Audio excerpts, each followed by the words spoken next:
قدر اولاد کیسی ہو جاتی ہے. ارے ہم لوگ اچھے لوگ نہیں ہیں.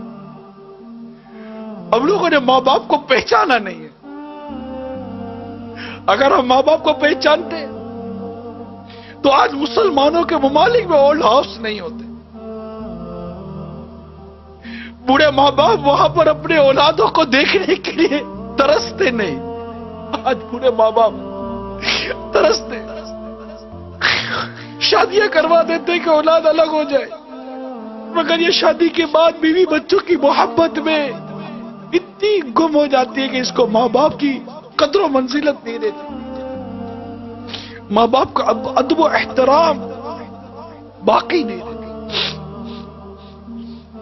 ان کی خوشیاں باقی نہیں رہتی. کبھی کوئی چیز ماں باپ کے لیے لے بھی نہیں جاتے کہ ابا یہ آپ کے لیے لایا ہوں, خوش ہو جاؤ.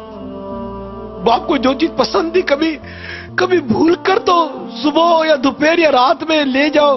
ابا پوچھے بیٹا کیسے ہے؟ ابا جان یہ میں بازار سے نکلا تھا, میں نے دیکھا آپ کو بہت پسند ہے, میں آپ کے لیے لایا ہوں, اور آؤ دونوں مل کر بیٹھ کر کھاتے ہیں.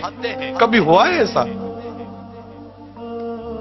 باپ جب نکلتا تھا تو آپ کی پسند کا پھل لاتا تھا کہ میرے بیٹے کو آم پسند ہے. نہیں میرے بیٹے کو کیلا پسند نہیں, میرے بیٹے کو سیب پسند ہے.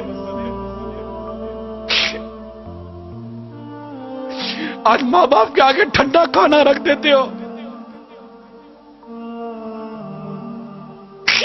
اور ماں باپ اس دن کو یاد کرو جب بیٹا کہتا تھا امی آج کڑھائی کھانے کا جی چاہ رہا ہے. ماں کی طبیعت ٹھیک ہو یا نہ ہو تم کڑھائی پکا کر کھلاتی تھی. ہوٹل تھی,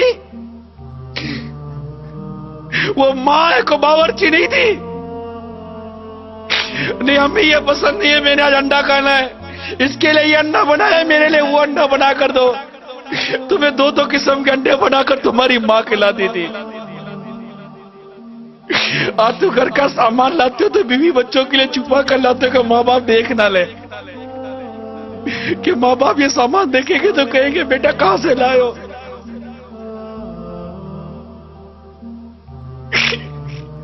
ارے ایسا سلوک تو مت کرو ماں باپ کے ساتھ. تمہارے ماں باپ ہیں, ان سے محبت کرنا سیکھو, ان سے پیار کرنا سیکھو.